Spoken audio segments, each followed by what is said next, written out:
Welcome to the movie recap, and thanks for tuning in. Today, we'll be diving into the 2023 American biographical comedy drama, Flamin' Hot. Burns good or burns bad? It burned good. A true story that's as inspiring as it is entertaining. With an IMDb rating of 6.7 and a 67% score on Rotten Tomatoes, this film offers a unique blend of humor, heart, and a dash of spice. Without further ado, let's get started. In 1966, a boy named Richard Montañez grew up in a poor Mexican family. His father, a drunkard, worked at a winery, and Richard faced bullying as a minority. The bullies mocked his burrito at lunch, claiming the peas in it were poor people's food. Despite this, Richard didn't let it break him. The next day, he returned to school with more burritos, sharing one with the girl he liked and convincing a bully to try one. The bully loved it, and Richard began selling burritos for 25 cents each. Soon, he was running a small business at school, earning enough to buy chocolate for his crush. But when he tried to buy the chocolate, carrying a lot of cash, he was arrested. Mexicans were still often stereotyped and mistreated in the 1960s. This experience left Richard disillusioned, and as he grew older, he fell into a life of gangs and drugs. By the 1970s, Richard was a teenager with long hair, a mustache, and a criminal lifestyle. His girlfriend, Judy, his childhood crush, stuck by him. But their relationship took a serious turn when Judy became pregnant. This moment changed everything for Richard. He realized he needed to leave his destructive path. By 1982, Richard and Judy were married with 2 children, but life was still hard. Richard worked as an electrician, while Judy took on shopkeeping to make ends meet. Despite their efforts, they struggled financially.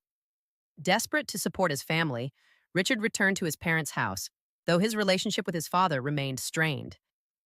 In a moment of weakness, Richard considered returning to drug dealing, but his former gang leader, Tony Romero, stopped him. Tony had also turned his life around and now worked at Frito-Lay, a snack food company. Richard asked Tony for help finding a job. Tony encouraged him to apply, and Richard submitted an application for a janitor position. Nervous and unsure of how to fill out the form, Richard relied on Judy, who added details like a high school graduation he never achieved. When he submitted the form, the HR manager noticed the lie. It turned out they went to the same high school. Richard confessed but asked for a chance, and since it was just a janitor position, he was given the opportunity.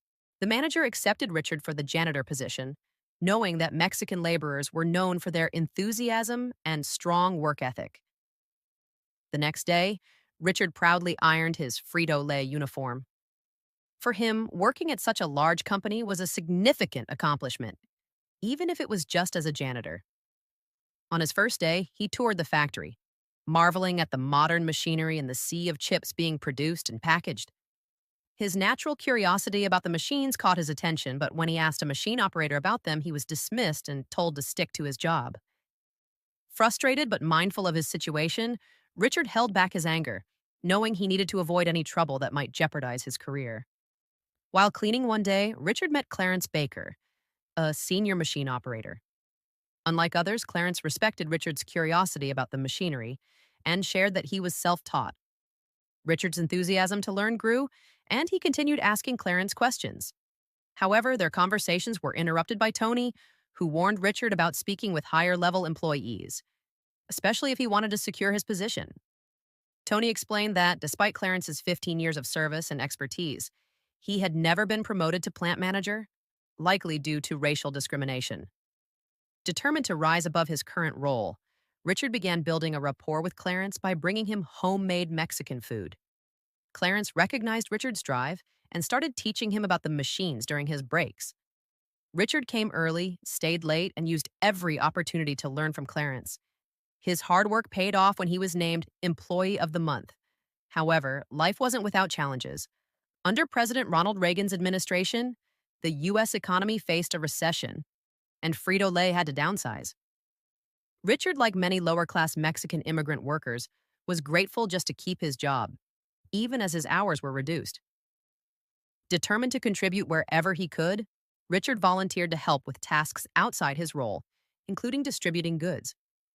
During one delivery, Richard noticed that their snack products were mostly being bought by white customers, and the flavors were limited.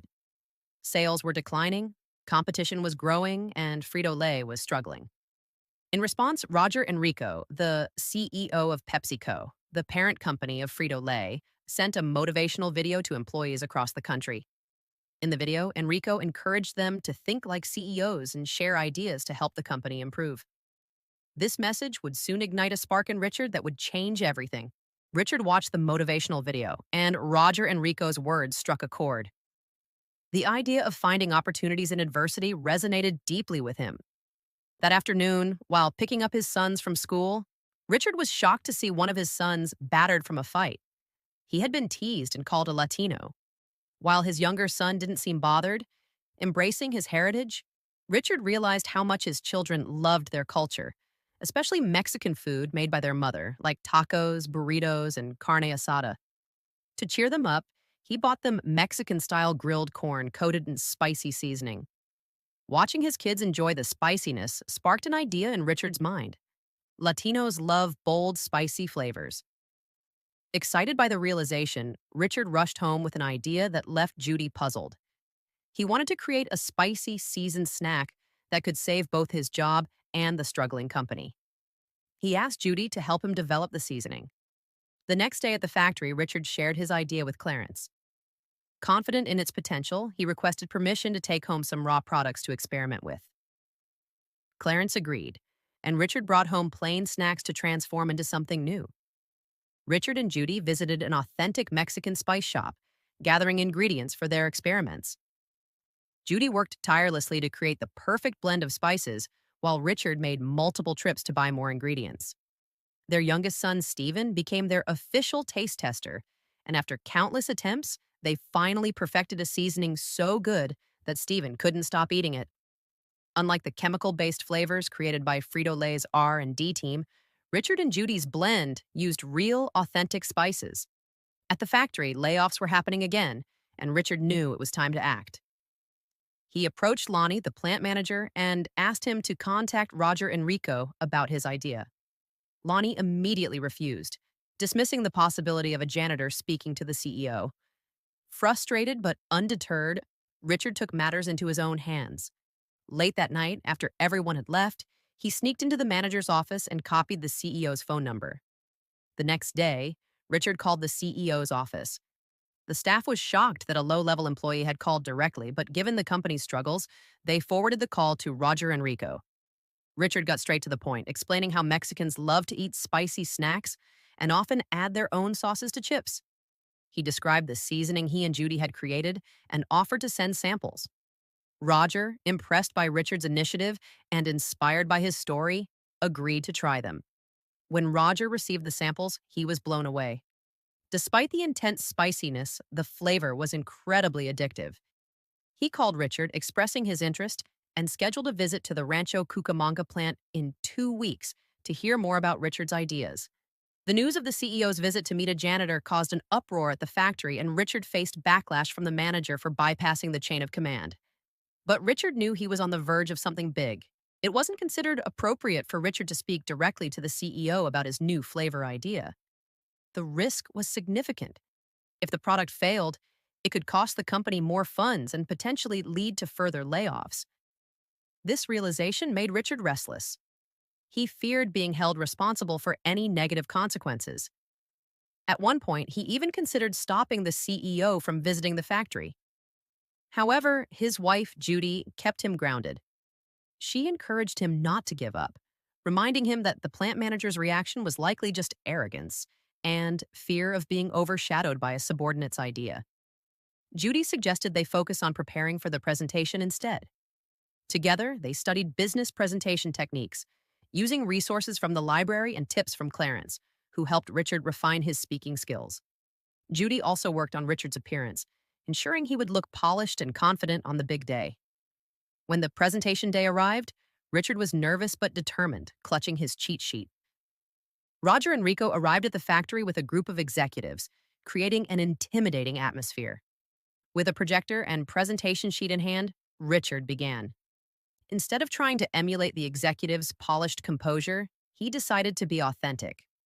Speaking from the heart, he explained that, as a Latino consumer, he found the company's product line too bland. He highlighted the untapped potential of the Latino market in America, emphasizing the community's love for bold, spicy flavors. Though some executives dismissed his ideas and ridiculed his lack of marketing jargon, Richard stayed focused. He wasn't there to impress with business terms. He was there to represent his culture and bring attention to a market that had been ignored. His passion resonated with Roger Enrico, who valued Richard's people-oriented approach. Enrico decided to give Richard's idea a chance, launching a test run of 5,000 packs of the new product, Flamin Hot Cheetos. Unfortunately, the initial sales didn't meet expectations. The product sat untouched on supermarket shelves, prompting James Finley, an executive, to recommend discontinuing it. This decision devastated Richard and the plant manager, Lonnie, who pleaded for one more week to turn things around. Feeling discouraged, Richard began doubting himself, wondering if he had overstepped by taking on such a big responsibility. Fortunately, Richard had a support system. Clarence reminded him to swallow his pride and keep pushing forward. At home, inspiration struck when his son pointed out that Flamin' Hot Cheetos had no advertising. Determined to fix the problem, Richard reached out to Tony and his old gang, offering to help Tony restart his life if he assisted with the plan. With Tony and his team by his side, Richard returned to the factory, climbed onto a machine, and delivered a powerful speech to the workers. He explained that their branch's version of Flamin' Hot Cheetos was at risk of being discontinued and urged everyone to help spread the word. Richard believed the lack of consumer awareness was the only thing holding back the product.